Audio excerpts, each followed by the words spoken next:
Pues vamos a empezar a ver la parte de la unidad 2. Vamos a resumirlo a lo que realmente necesito que ustedes entiendan. Veníamos platicando sobre lo que era un sistema, sobre lo que era una sustancia, lo que era una frontera, lo que eran los alrededores, un poquito de la ley cero. Bueno, ahora vamos a ver lo que se conoce como sustancias puras. No voy a dictar un concepto de distancia pura. Lo que yo quiero mejor que se comprenda cómo puedo encontrar yo en la vida cotidiana a esa sustancia pura. Como sustancia pura voy a referirme al agua. Así que los problemas que vamos a ver van a hablar del agua. Nada más del agua. O sea, no te voy a meter otro tipo de sustancia. Solo agua. ¿Conoces el agua?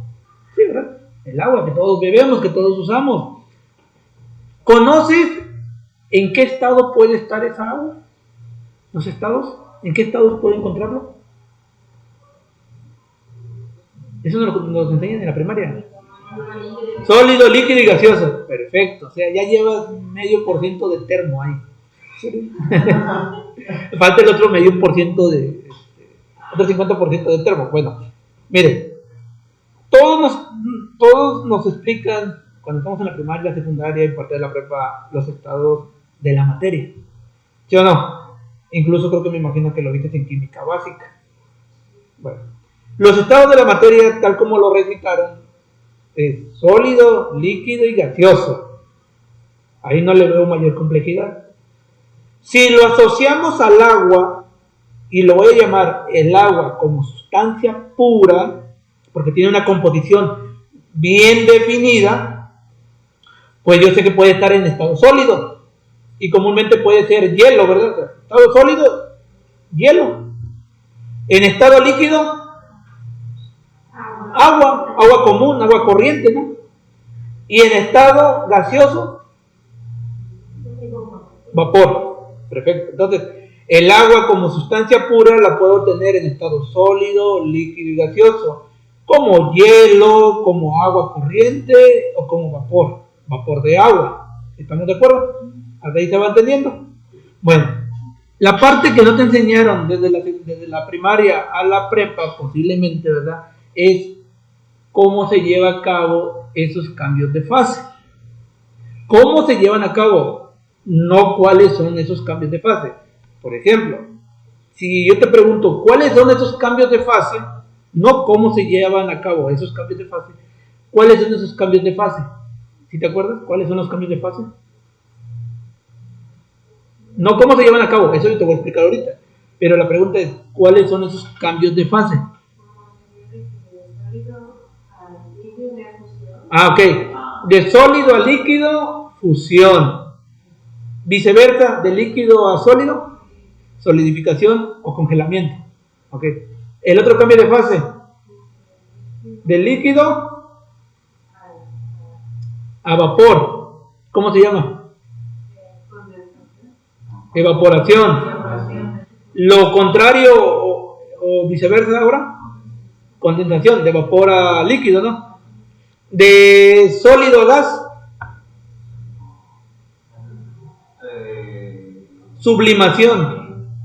Lo inverso, deposición. Bueno, entonces ya ven, saben termodinámica, 50%, nada más falta el 50%.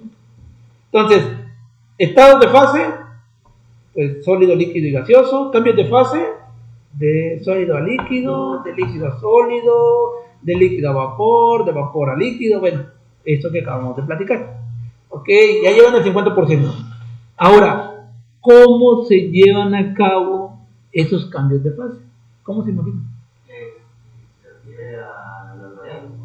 A ver, dígame lo que usted considera y que pueda dar respuesta a esta pregunta. ¿Cómo se llevan a cabo? A ver. Por ejemplo, la fusión se lleva a cabo en incremento de temperatura del sol. Ok. La inversa es ok. Entonces, más que la temperatura, ¿qué dijimos que estudia la termodinámica? Ajá, ¿y el calor qué es? Una forma de energía. Entonces, La termodinámica estudia los comportamientos, ¿no?, de la energía, cómo se da esa transferencia de energía. Comúnmente la energía en forma de calor, energía calorífica. Entonces, los cambios de fase son posibles gracias a ¿qué? ¿A qué sería entonces? Ya lo dijo. A la parte de los intercambios de energía. Ya sea que yo le añada energía, o le suministre energía, o le sustraiga, ¿qué más? Le retire energía. Entonces, los cambios de fase comúnmente, no es que todo lo haga la energía, pero comúnmente se debe al intercambio de energía, ya sea que yo le añada o que yo le quite, que le suministre o que le retire. Entonces todo se da gracias a ¿qué? A esos intercambios de energía. Usted lo decía muy bien.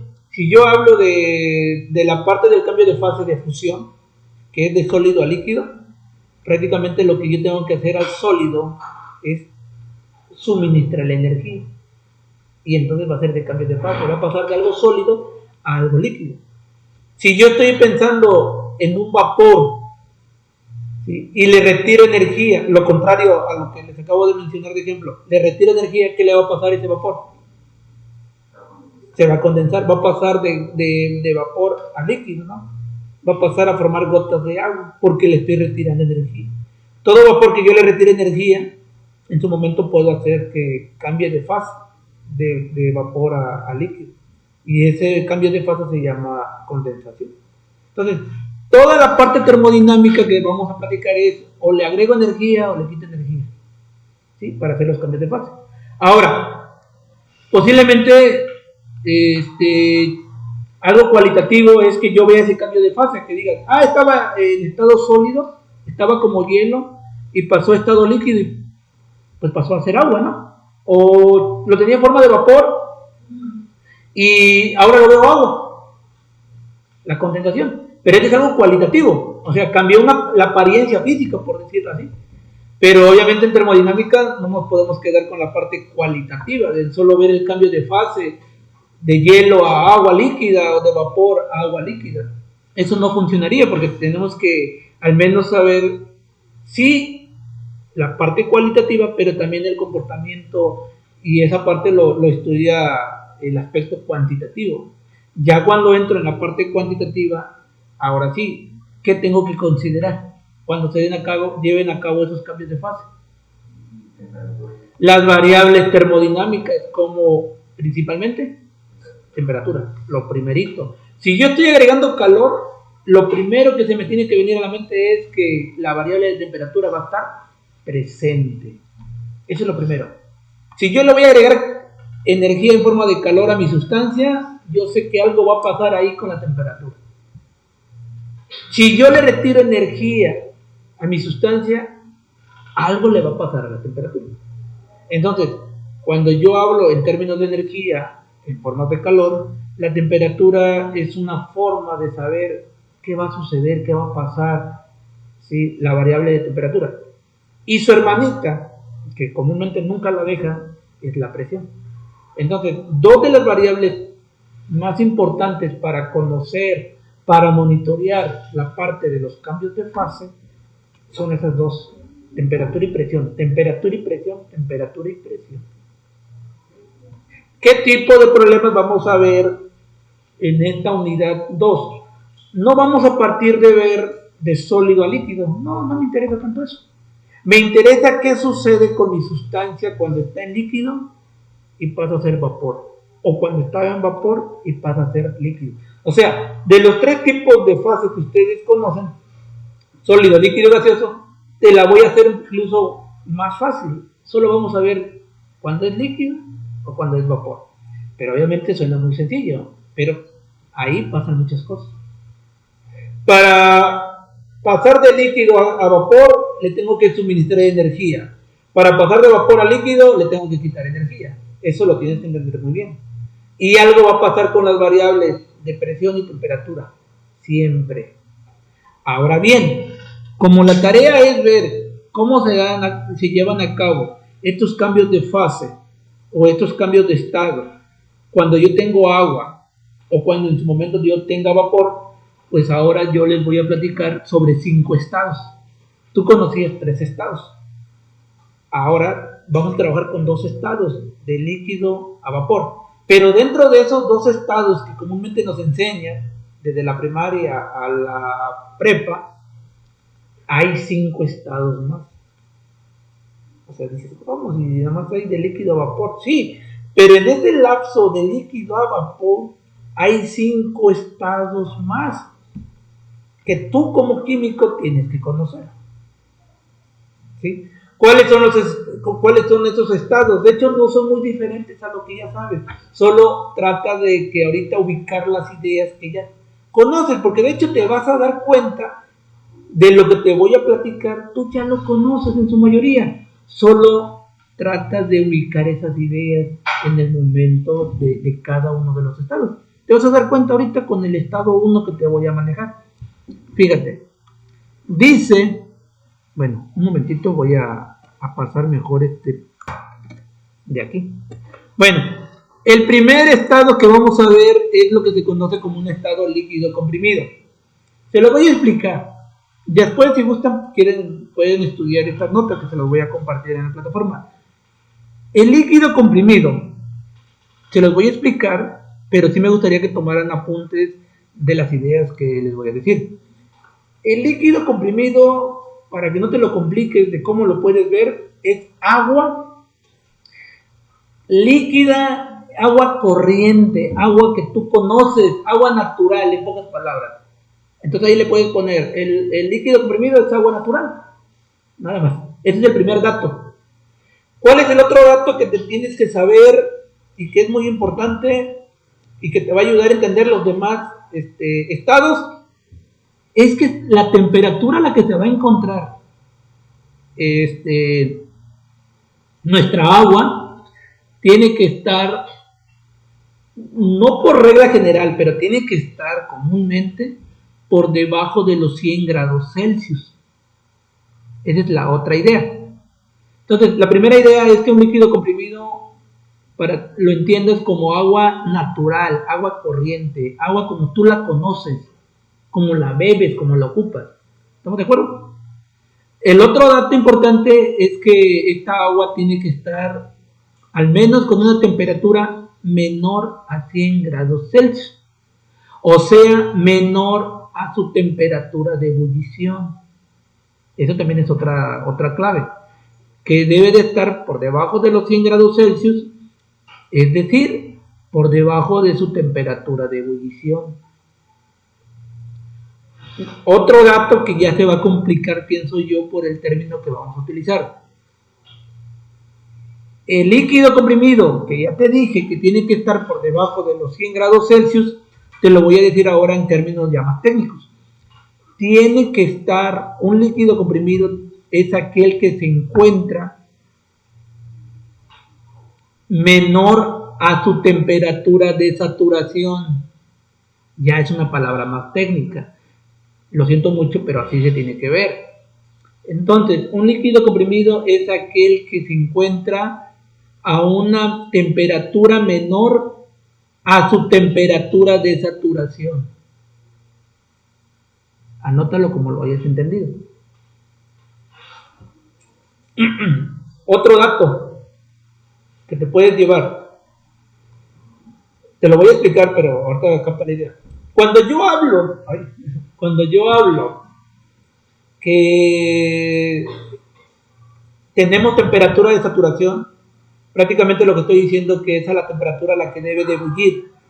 Y comúnmente la temperatura es a 100, comúnmente. Pero siempre va a ser a 100, y este es otro dato que también tienes que considerar, siempre va a ser a 100 grados Celsius si su presión es una atmósfera. Ojo con esto. Entonces, ahí pongan una nota. La temperatura de saturación siempre va a ser a 100 grados Celsius, siempre y cuando la presión sea de una atmósfera. Porque te voy a dar otra nota.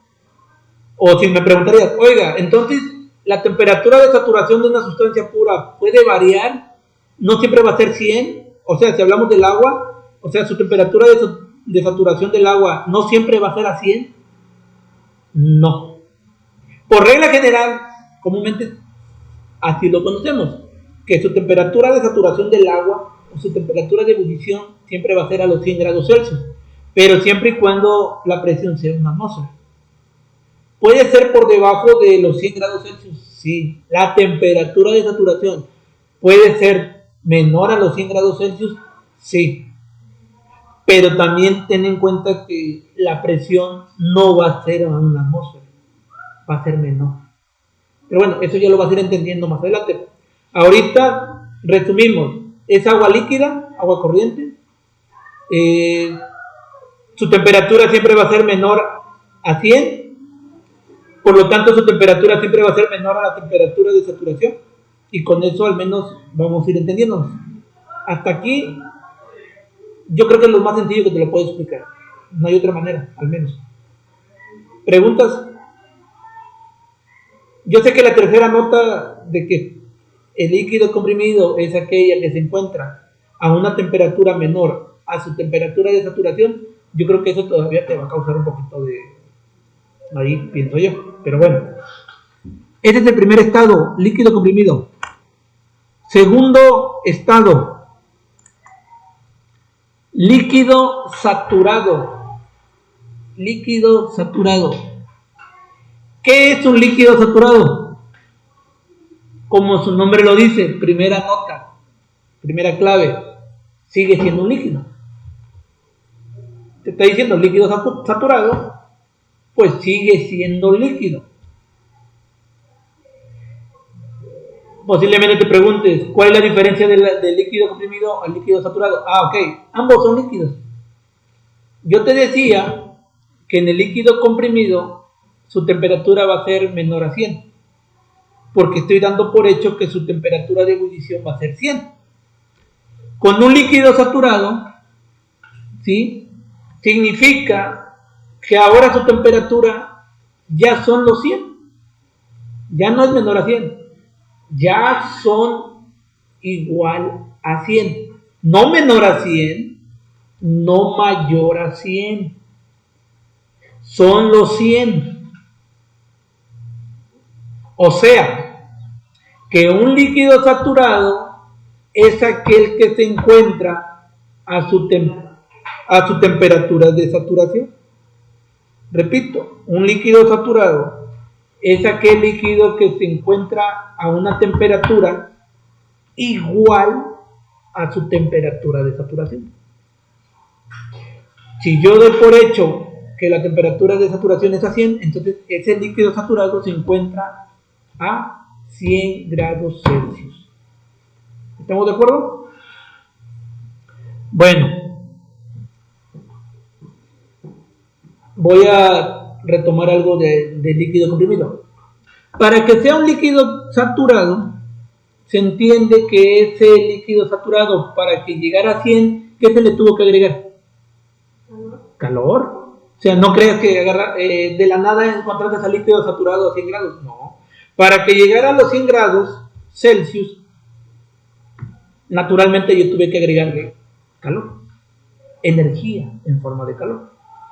Si tú quieres saber cuánta energía le agregaste a esa sustancia para que llegara a su temperatura de saturación, para que llegara a los 100 grados Celsius, si tú quieres cuantificar esa cantidad de calor, esa cantidad de energía, lo tienes que hacer con esta fórmula.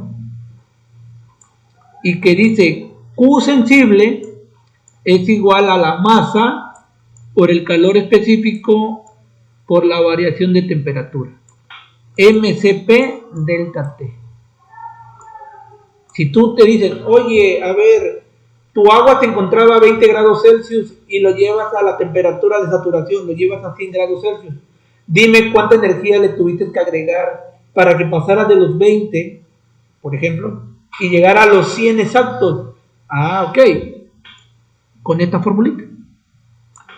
¿Y por qué le llamamos calor sensible? Bueno, te voy a decir la definición de por qué le llaman calor sensible. O al menos para que tomes nota. Hay dos tipos de calores: calor sensible y calor latente.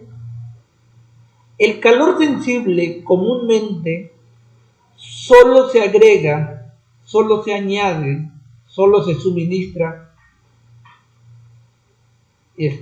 cuando se quiere hacer o se aprovecha para hacer un cambio de temperatura. Es decir, cuando se añade calor sensible, solo vas a tener un cambio de temperatura. Solo vas a observar un cambio de temperatura, pero no vas a observar un cambio de fase. Es decir, si tú le agregas calor a un líquido comprimido que se encontraba a 20 grados y le agregas calor y lo quieres cambiar a líquido saturado, solo le tienes que añadir calor sensible. Solo vas a aumentar su temperatura, pero no va a cambiar de fase porque va a seguir siendo líquido. Entre el líquido comprimido y un líquido saturado siguen siendo líquidos. No cambió de fase, siguen siendo líquidos, pero sí cambió de temperatura. Entonces, se dice que cuando se agregó calor sensible es porque solo hubo un cambio de temperatura, pero no hubo un cambio de fase, porque sigue siendo el mismo tipo de líquido. ¿Estamos de acuerdo? O sea, solo hay cambio de temperatura, no hay cambio de fase. La diferencia también es que el líquido comprimido no está tan caliente y el líquido saturado está caliente. O sea, si lo quieres ver en términos sencillos, el líquido comprimido es un líquido frío, temperatura ambiente, no está muy caliente. Un líquido saturado ya está a 100 grados, ya está caliente, ¿no? O sea, está muy caliente, pero sigue siendo líquido. ¿Se entiende hasta ahí? Estado 3, mezcla saturada, líquido-vapor. A ver, usen su lógica. A ver, vamos a ver si se va a entender. Están muy bien, son muy inteligentes. Yo sé que son muy inteligentes. Entonces, el estado 3 es una mezcla líquido-vapor. Lo que dice su compañera primero es que en mi sistema coexisten, la sustancia pura coexiste tanto como líquido como vapor. ¿Qué quiere decir? Que cuando hablemos de una mezcla líquido-vapor, vamos a tener una parte líquida, una parte que sigue siendo líquido, pero otra parte que sigue siendo vapor. Entonces, ¿qué quiere decir? En esta parte, lo primero que tengo que saber es que ahora ya tengo dos fases. Tengo líquido y tengo vapor. Ya hubo un cambio de fase. Ahora, el calor que yo suministré ya no es sensible, porque ahora ya hubo un cambio de fase. A ese calor que yo añado o que se añade para hacer un cambio de fase se le conoce como calor latente. Entonces, cuando hablen de calor latente, es que debe de haber un cambio de fase, y ciertamente sí lo hay, porque estamos hablando de una mezcla líquido-vapor.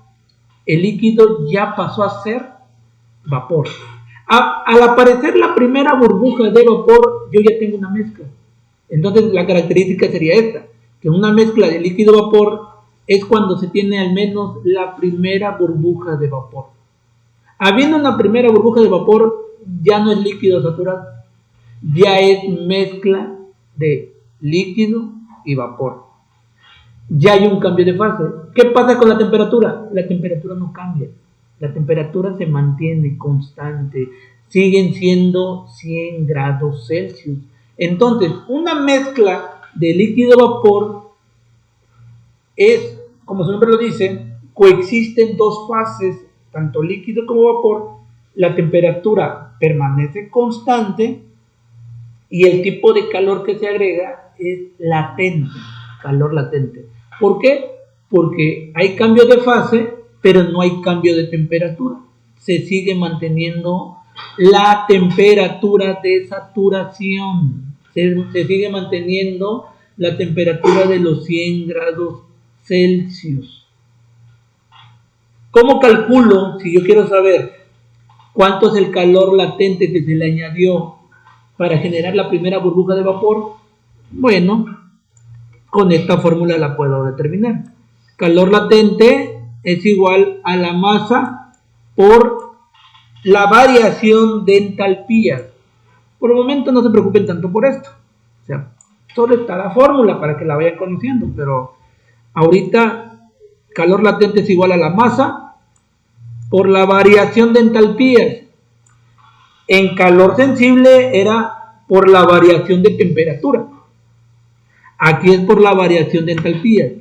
En calor sensible sí se consideraba la variación de temperatura, porque de hecho esa es la regla. En un calor sensible no hay cambio de fase, pero sí hay cambio de temperatura. Aquí en calor latente hay cambio de fase, pero no hay cambio de temperatura. Por eso aquí no aparece la variable de temperatura, porque la temperatura permanece constante. Por eso se omite, porque no va a tener un efecto. Siempre se va a mantener a los 100 grados Celsius. Entonces no tiene caso de restarle temperatura final menos temperatura inicial. O sea, no va a cambiar, va a ser constante. Entonces lo omiten y solo queda en función de la masa y en función de las entalpías. Cuando existe un cambio de fase, tú vas a trabajar con entalpías. Cuando no existe cambio de fase, tú vas a trabajar con temperatura. Espero que vaya quedando un poquito ahí claro. Entonces aparece la primera burbuja de vapor. Ahora, te preguntarás, ¿qué le pasa entonces a esa energía que yo le estoy suministrando? Ok. Lo primero que tiene que hacer es transformar todo el líquido a vapor, y eso le va a llevar muchísimo tiempo y va a requerir muchísima energía. Entonces, toda la energía, para que exista un aumento de temperatura, primero tiene que existir un cambio de fase, y para hacer ese cambio de fase pues le va a requerir mucha energía. Entonces el proceso se enfoca más a hacer el cambio de fase y no hacer el aumento de temperatura. Primero se encarga o se preocupa que toda el agua que está líquida vaya haciéndose vapor. Y para que suceda eso, pues tengo que darle mucha energía. Cuando ya logre hacer el cambio de fase totalmente, y ya no le quede ningún resto de agua líquida, y en su momento desaparezca esa última gota de agua líquida, ahora sí va a haber ¿qué? Un cambio de temperatura. Mientras no lo haga, mientras va a seguir siendo 100 grados Celsius. Pero bueno, cuando ya nada más exista la última gota de agua líquida, entonces ya no vamos a hablar de una mezcla líquido-vapor. Ahora, ¿cómo le vamos a llamar? Le vamos a llamar vapor saturado. Entonces, ¿qué quiere decir que es un vapor saturado? Cuando ya se ha evaporado la última gota de agua. Cuando suceda eso, entonces yo ya estaré hablando de que tengo ahí un vapor saturado. ¿Sí? Pero cuando se termina de cambiar de líquido a vapor, ¿sí? Nuestra última gota, cuando haga ese cambio, aún todavía la temperatura se va a mantener constante. Pero cuando ya desaparezca, pero en automático desaparezca la última gota, posiblemente ahora venga un aumento de temperatura. Pero mientras se mantenga como vapor saturado, entonces todavía va a tener los 100 grados Celsius. Si yo sigo agregando energía, entonces ahora ya no va a haber cambio de fase, ya solamente va a haber cambio de temperatura. Ya no nos va a empezar a subir la temperatura, ya no va a ser 100, ahora va a ser 110, 120, 130, según la cantidad de energía que yo le agregue. Pero mientras se mantengan los 100 grados Celsius ese vapor, entonces mi vapor es saturado. Quiere decir que ya se transformó la última gota de agua a vapor y se mantiene a los 100 grados Celsius. Pero si a mí se me ocurre seguir agregando energía en forma de calor, ¿qué le va a pasar al vapor, dijimos? ¿Qué le va a pasar si le sigo agregando energía en forma de calor al vapor? Nada más va a hacer cambio de temperatura, porque el vapor aquí se va a convertir, ya no va a convertir en nada, va a seguir siendo vapor. Pero entonces, si yo le sigo agregando energía y le aumento su temperatura ahora, ya no va a ser 100, va a ser 101, 102, 105, 110, 120, 200, 300. Ya no le voy a llamar que es un vapor saturado. ¿Cómo le voy a llamar ahora? ¿Cómo le voy a llamar? Vapor sobrecalentado. Entonces, ¿qué es un vapor sobrecalentado? Es aquel que ya se encuentra a una temperatura por encima de su temperatura de saturación. Esa sería como que la parte técnica. Un vapor saturado es un vapor que se encuentra a su temperatura de saturación. Un vapor sobrecalentado es aquel que se encuentra a una temperatura mayor a su temperatura de saturación. A ver, repito. ¿Cómo diferencio los vapores? Un vapor saturado, en términos de temperatura, un vapor saturado se encuentra a su temperatura de saturación.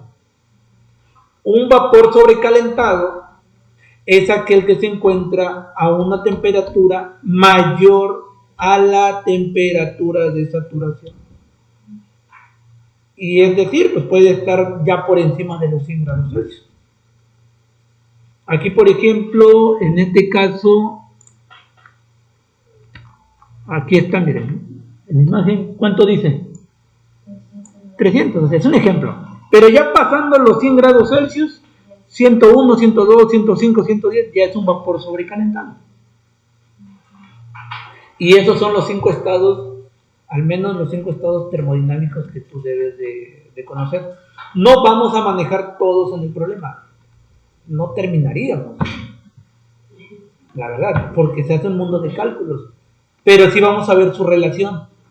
Vamos a suponer que nos digan, a ver, tenemos agua en un cilindro, se encuentra a cierta temperatura, dime cuál es su presión.